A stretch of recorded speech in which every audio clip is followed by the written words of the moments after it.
¿Empiezo? Bien, alumnos, mis saludos a todos ustedes. En esta oportunidad entramos ya al tema número 5, que aborda los conceptos de autoconocimiento y autoestima, ¿no?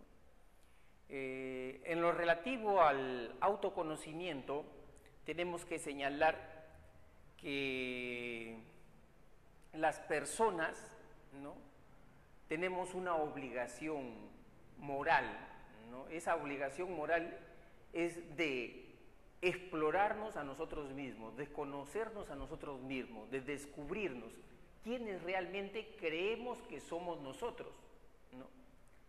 Este proceso no es fácil, ¿no? Hay muchas personas que realmente no tienen esa disposición por tratar de explorarse a sí mismos, ¿no? Generalmente, este proceso de autoexploración personal se da muchas veces después cuando se ha pasado un momento de crisis, ¿no? A veces un momento de frustración, un momento de decepción, ¿no?, un fracaso, ¿no? Recién ahí nos comenzamos a preguntar, ¿qué me pasó?, ¿no? ¿Qué ocurrió en mí realmente?, ¿no? Entonces, sin embargo, ¿no?, el autoconocimiento es un proceso eminentemente reflexivo, ¿no? Un proceso reflexivo de toma de conciencia sobre uno mismo, ¿no? Cuando uno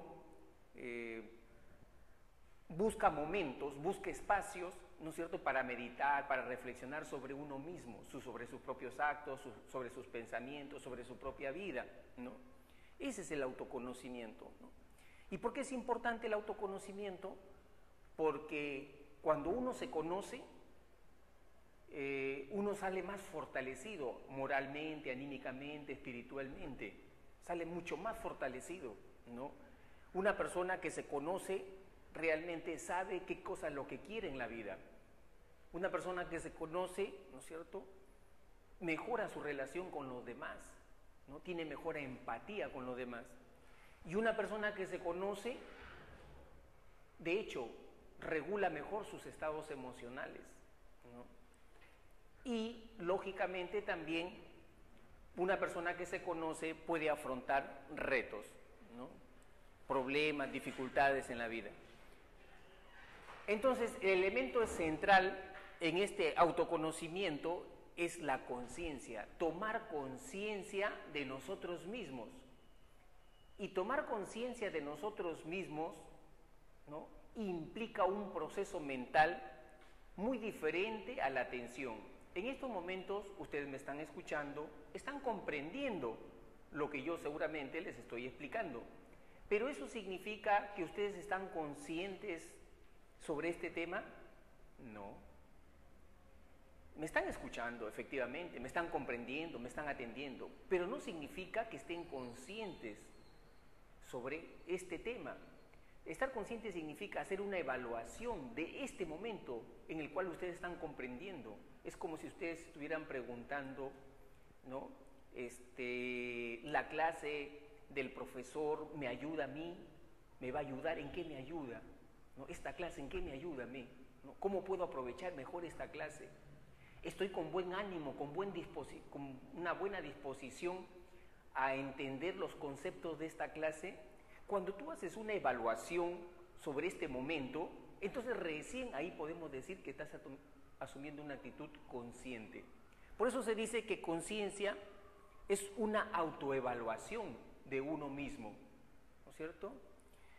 El método para lograr el autoconocimiento, ¿no?, de manera consciente es la introspección, ¿no? Y cuando hablo de introspección, fundamentalmente estoy hablando de una estrategia, de una manera como la persona llega a conocer sus propios estados mentales, cómo llega a conocer sus vivencias. Es como un ojo mental, ¿no es cierto? Un ojo mental que se desdobla de uno mismo y se mira a sí mismo, ¿no? Entonces, eso es lo que es la introspección. Por favor, la siguiente. Ahora, la psicología ¿qué aporta para el autodescubrimiento personal? ¿No? Tiene dos teorías, ¿no? Dos perspectivas, la teoría cognitiva y la teoría humanista. También es necesario recalcar que la conciencia, que es un tópico muy importante para el autoconocimiento, es estudiada por otros campos, ¿no? Es estudiada por la religión, ¿no es cierto? Pero acá, en este campo de la religión, la conciencia tiene otro tipo de connotación, ¿no? Tiene otro tipo de connotación, tiene una connotación más metafísica, trascendente, ¿no? Y que ese tipo de estudio de la conciencia, que puede ser muy válido para ese campo, a nosotros no nos interesa. A nosotros nos interesa estudiar la conciencia dentro del punto de vista científico. ¿Qué nos dice la psicología cognitiva con respecto al autoconocimiento? Nos dice que la conciencia se adquiere a través de la internalización del lenguaje, ¿no? Es decir, que los estados mentales y la conciencia no vienen o no están en nosotros por un acto trascendente, porque alguien, una fuerza sobrenatural nos puso en la cabecita tener conciencia. No. La psicología cognitiva nos dice que los estados mentales y la conciencia aparecen y se adquieren a través de un proceso. ¿Cuál es este proceso? Que primero aparece a nivel de una habla externa, cuando el niño de 1 año o año y medio comienza a interactuar con un adulto, ¿no? Luego, esta habla externa se convierte en habla egocéntrica, cuando ese niño de 2, de 3 años comienza a hablar con su amigo imaginario, comienza a hablar solo, ¿no? Ya está canalizando ese proceso mental. Y posteriormente, ya con el habla interna, es decir, esa habla externa se convierte ya en idea, en pensamiento, y que ocurre fundamentalmente en niños de 6 o 7 años de edad. Por eso es que el niño de 6 o 7 años de edad ya tiene conciencia. Ese niño ya sabe si ha cometido una falta o no. Y por eso que cuando se da cuenta que ha cometido una falta, muchas veces trata de esconder esa falta, ¿no? ¿Por qué? Porque ya tiene conciencia, ¿no? Entonces, la conciencia, que es una entidad importante para el autoconocimiento, ¿no?, tiene este proceso. Hay sujetos indudablemente que no tienen conciencia. ¿Quiénes son esos sujetos que no tienen conciencia? ¿No? Casos concretos, tenemos los casos de las personas psicóticas, lo que comúnmente, vulgarmente se les llama los locos, ¿no? Esos no tienen conciencia, porque pese a las alucinaciones, delusiones que puedan tener, ellos no están conscientes de su problema. Cuando ellos muchas veces señalan, no, yo no estoy loco, dicen, tú eres el que estás loco, ¿no? ¿Por qué? Porque no tienen conciencia. Los que no tienen conciencia son niños más pequeños, también niños de 3 o de 4 años, ¿no? Entonces, esta es la perspectiva de la psicología cognitiva con respecto, ¿no?, a la conciencia. Luego, la otra teoría, la teoría humanista.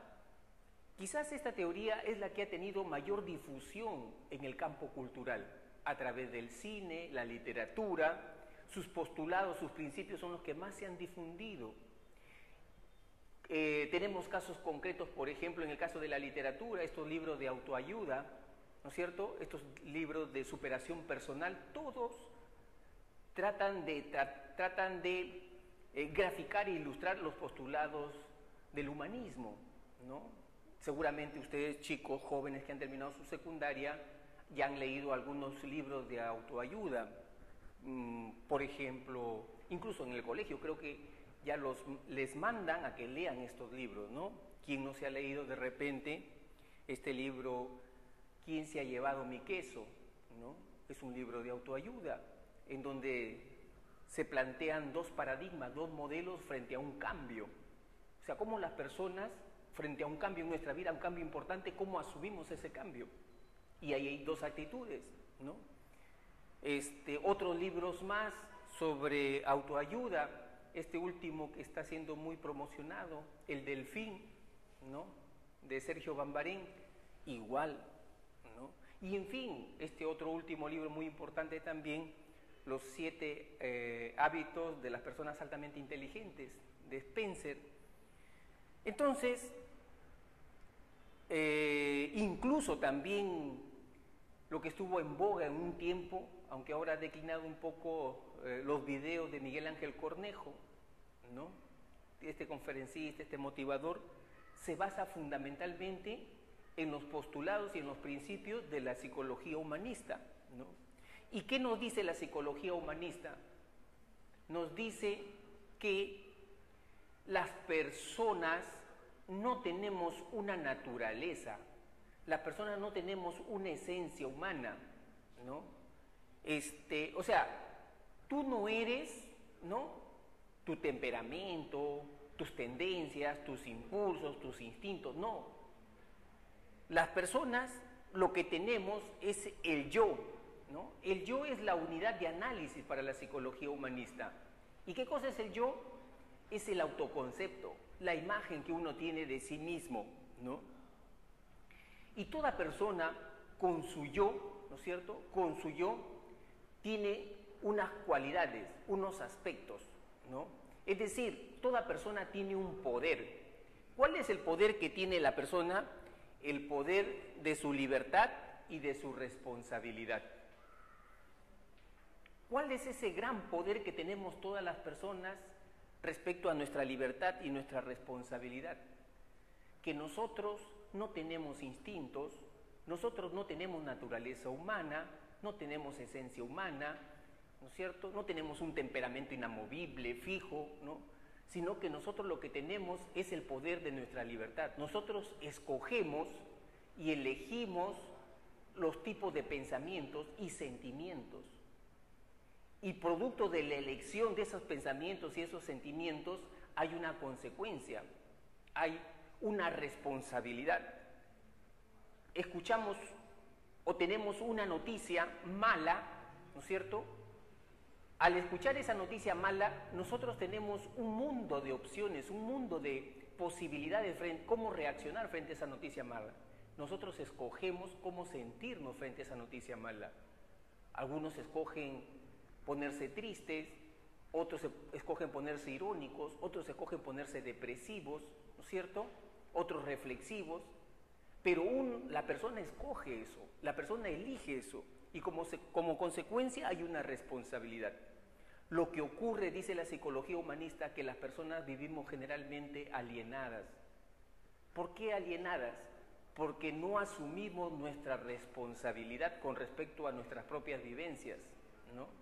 Y una manera de cómo vivimos alienadas y no aceptamos nuestra responsabilidad es cuando utilizamos muchas veces frases como que tú me ofendes, ¿no? Es decir, nos escudamos nosotros asignándole responsabilidad a otra persona de lo que realmente estamos sintiendo. Tú me haces sentir mal, muchas veces decimos, ¿no? O esa persona me enferma, decimos. Esa es una actitud de alienación, por ejemplo. ¿Por qué? Porque no asumes la responsabilidad de que tú has sido la persona que has escogido y elegido sentirte así. Sin embargo, estás echando la culpa y la responsabilidad a otra persona. Esas son personas alienadas, ¿no? Entonces, la psicología humanista nos dice que no existe naturaleza humana, somos el producto de la suma de nuestras elecciones. Bien, continuando, la siguiente, por favor.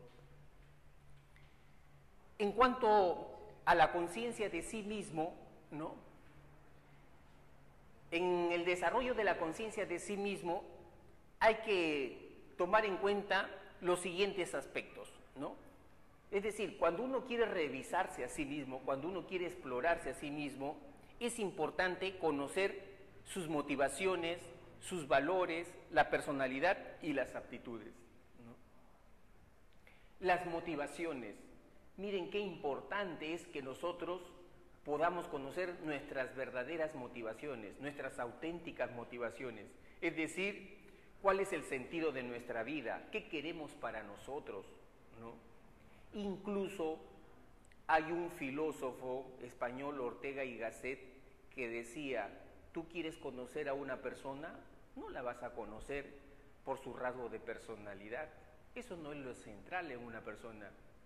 Lo central y la esencia de una persona, decía Ortega y Gasset, para conocer a un individuo está en el nivel de sus aspiraciones. Por el nivel de sus aspiraciones conocerás a las personas, decía él, ¿no? Entonces, esto es, creo yo, el motor de la vida de cualquier persona, sus motivaciones, ¿no? Los valores, ¿a qué le das importancia tú en la vida? ¿Qué es más importante a ti, ¿no es cierto?, en tu vida? Esos son los valores, ¿qué es lo valioso para ti? Y las personas nos diferenciamos de acuerdo a nuestros valores. Hay algunas personas que le damos mucha importancia al esfuerzo, a la tesón, al trabajo, y hay otras personas que le damos importancia a la suerte, a la casualidad, ¿no es cierto?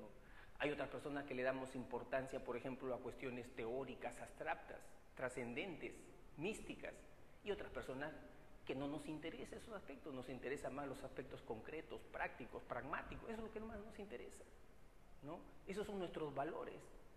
Y miren cómo es tan importante que nosotros los psicólogos hemos notado que muchos de estos jovencitos que tienen problemas de vocación, ¿no es cierto?, no saben qué carrera elegir, se da fundamentalmente porque están confundidos en este tema, ¿no?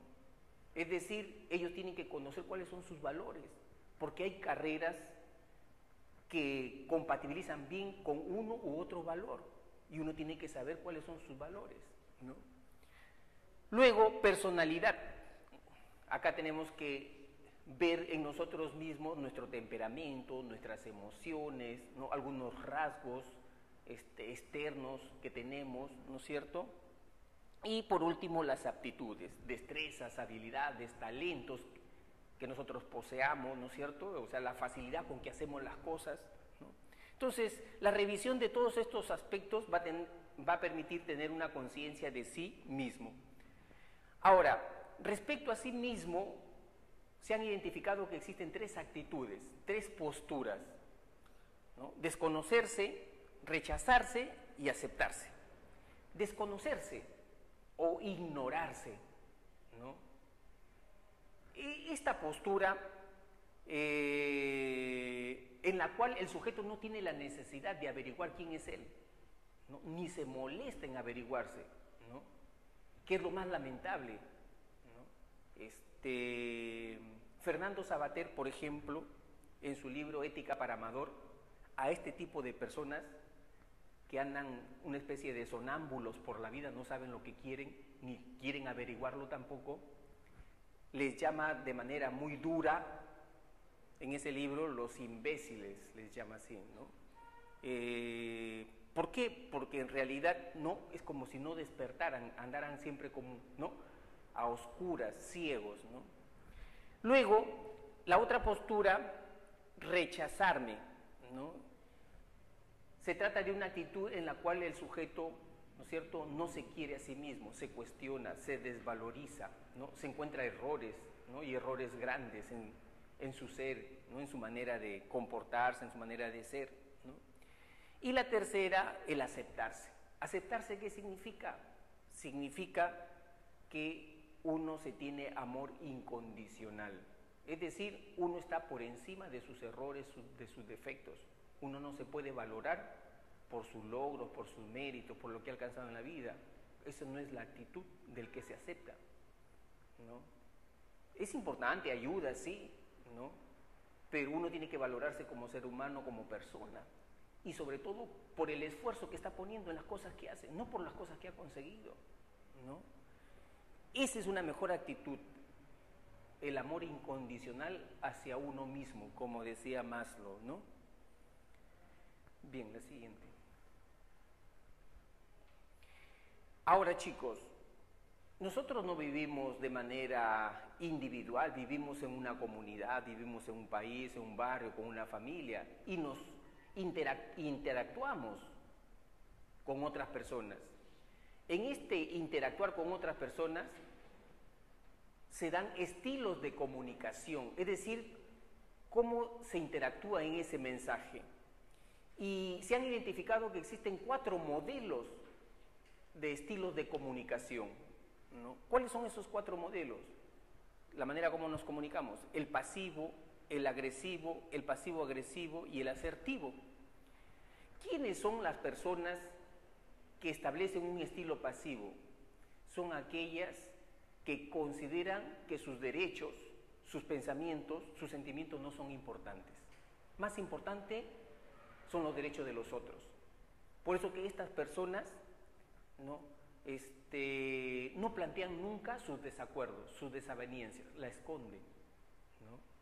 Estas personas le tienen un temor, ¿no es cierto?, a la crítica, ¿no? Tienen un temor a la crítica, y estas personas generalmente, los pasivos, ¿no?, tienen un hambre de reconocimiento, de aprobación.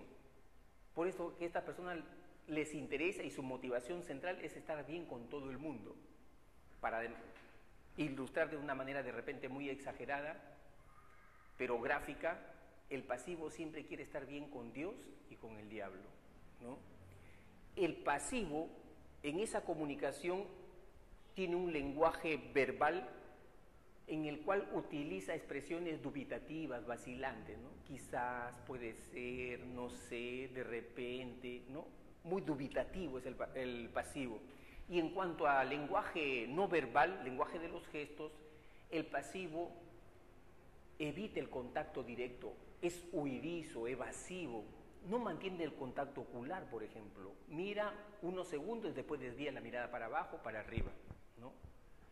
Así es el pasivo. Y la desventaja del pasivo es que todo el mundo ya lo conoce y todo el mundo se aprovecha del pasivo, ¿no? El otro estilo de comunicación, el agresivo, que es lo opuesto al pasivo, ¿no?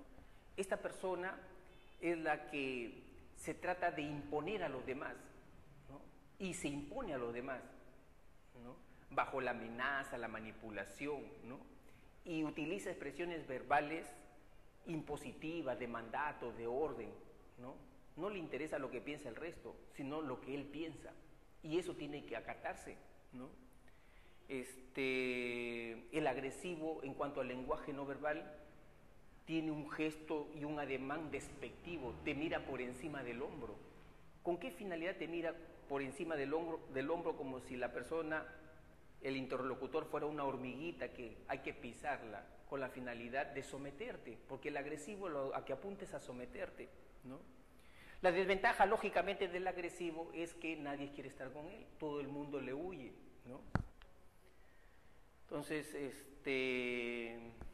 salvo, pues, bueno, que sea un masoquista que quiera estar al lado de una persona así, ¿no? Luego tenemos el tercer modelo, el pasivo-agresivo. Acá, como ustedes pueden apreciar, combina los dos estilos anteriores.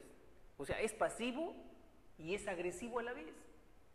Ustedes están sorprendidos seguramente y se preguntarán, ¿y qué engendro de persona es este pasivo-agresivo? ¿Existe una persona así? Bueno, hay actitudes en algunas personas que tienen esa característica, ¿no? ¿Cómo es un pasivo-agresivo?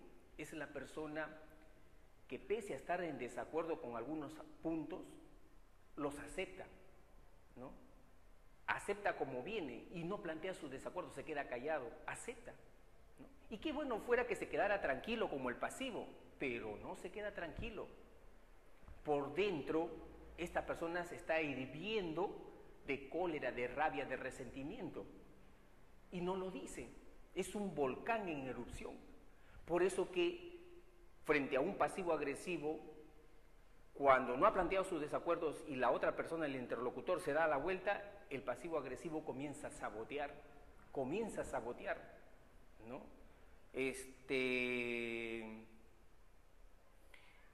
Hay ejemplos, ¿no?, de personalidades o de pasivo-agresivo, ¿no? Podría ser, por ejemplo, ¿no?, esa pareja de enamorados, por decir, ¿no?, que se termina la relación, ¿no?, y la persona pasiva-agresiva diría, mira, ¿sabes qué? Yo te dejo ir, sé feliz, ¿no es cierto?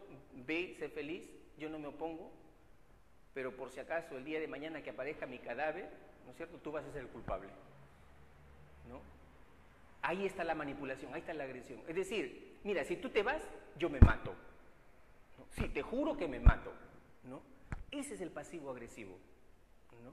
O sea, acepta, ¿no es cierto?, medianamente para afuera, pero muy en su interior va a tratar de sabotearte de todas maneras, de hacerte quedar mal, ¿no? Pero no te lo dice directamente, ¿no? No te lo dice directamente. Ese es el pasivo agresivo. Entonces, chicos, en realidad, ¿de quién hay que cuidarse? ¿De quién hay que cuidarse? Justamente de este tipo, porque uno no sabe en qué momento esa persona te va a sabotear, ¿no? Ahora, la desventaja es para el mismo pasivo agresivo. ¿Por qué? Porque estas personas son las que generalmente sufren de enfermedades psicosomáticas, sufren de úlceras, de gastritis. ¿Por qué? Porque se tragan su cólera, engullen su cólera. Es que no saben canalizar bien sus emociones, ¿no? Entonces, al engulirse esa emoción no bien digerida, no bien canalizada, ¿no es cierto?, comienza a activarse todo su sistema vegetativo, ahí empieza el simpático a trabajar duro y parejo, ¿no es cierto?, con el estómago, el corazón por dentro, ¿no? Entonces, tienen esa tendencia los pasivos agresivos, ¿no? Luego tenemos el estilo asertivo, ¿no? Es el cual en que las personas, ¿no es cierto?, defienden sus derechos, hacen respetar sus derechos, sus opiniones, sus sentimientos, pero respetando la dignidad de las demás personas, ¿no? No importa si el interlocutor es el director, el presidente, igual plantea, ¿no?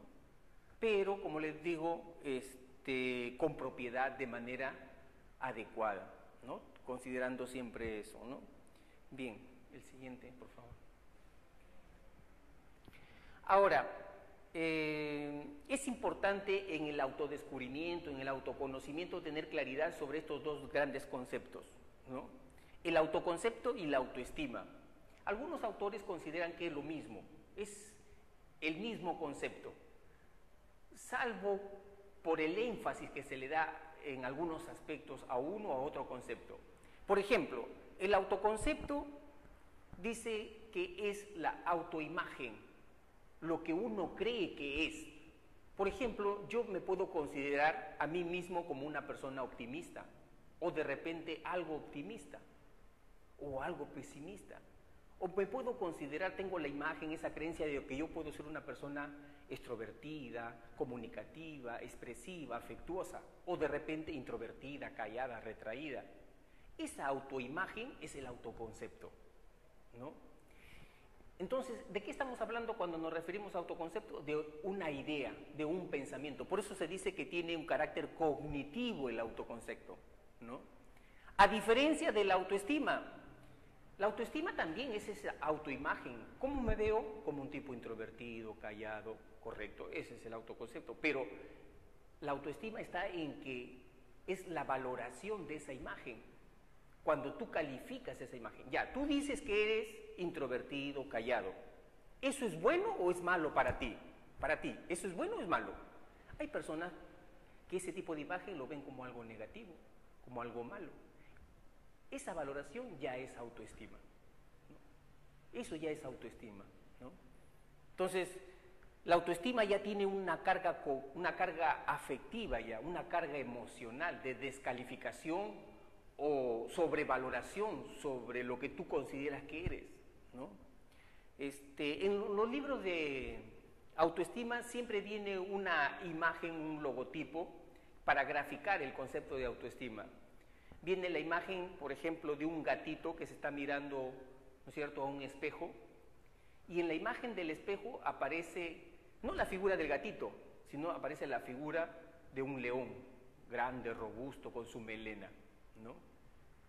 Se está valorando de esa manera, ¿no es cierto? Esa es autoestima, esa valoración, ¿no es cierto?, de considerarse grande, robusto, con poder, con fuerza, ¿no? Esa es autoestima. También podría subvalorarse, ¿no? Mirándose ese gatito al espejo, sale la imagen en el espejo de repente de un gatito raquítico, enclenque, ¿no es cierto?, un poco de repente huesudo, Eso también es autoestima, pero ya una valoración negativa.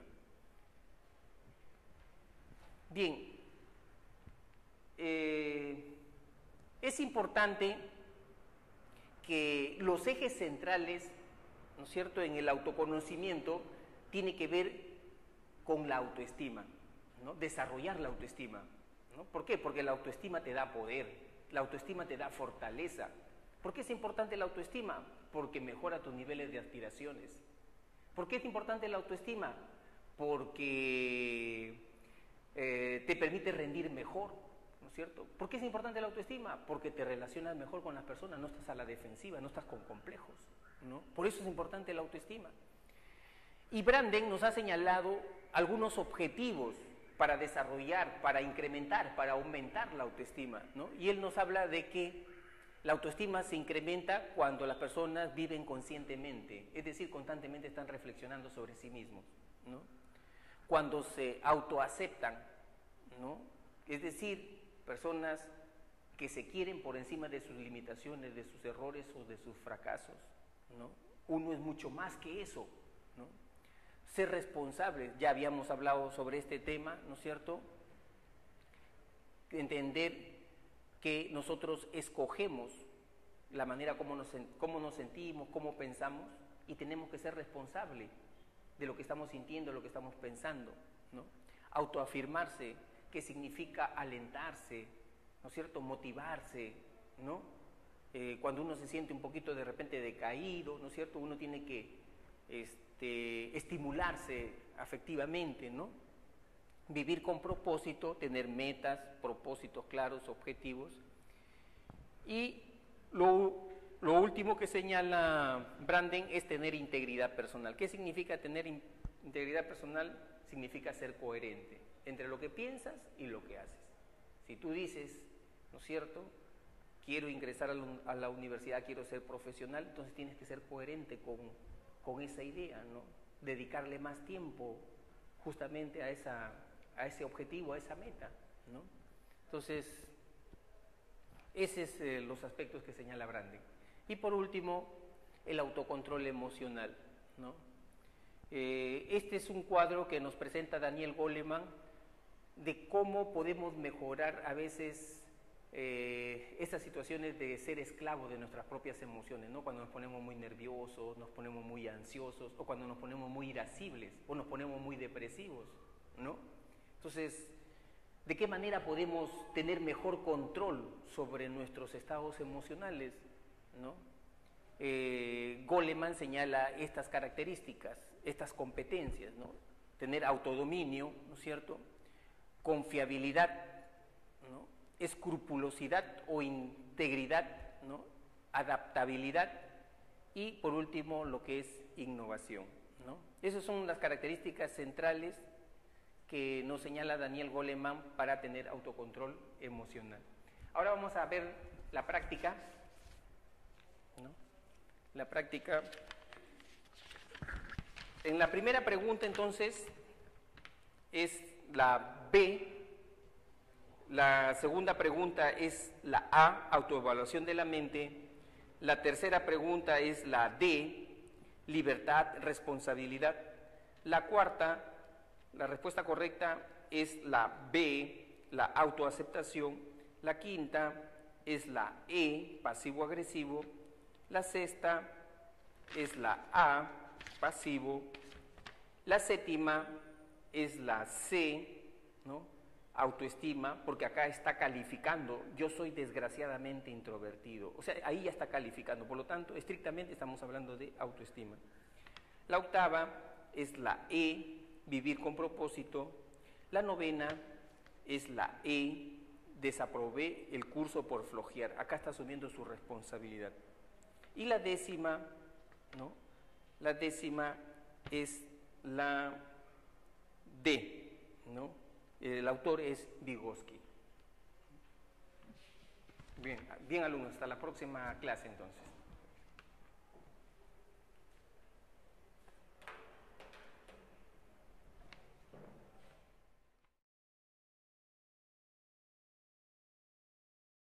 Tú haces una evaluación sobre este momento Entonces recién ahí podemos decir que estás asumiendo una actitud consciente. Por eso se dice que conciencia es una autoevaluación de uno mismo, ¿no es cierto? El método para lograr el autoconocimiento, ¿no?, de manera consciente es la introspección, ¿no? Y cuando hablo de introspección, fundamentalmente estoy hablando de una estrategia, de una manera como la persona llega a conocer sus propios estados mentales, cómo llega a conocer sus vivencias. Es como un ojo mental, ¿no es cierto? Un ojo mental que se desdobla de uno mismo y se mira a sí mismo, ¿no? Entonces, eso es lo que es la introspección. Por favor, la siguiente. Ahora, la psicología, ¿qué aporta para el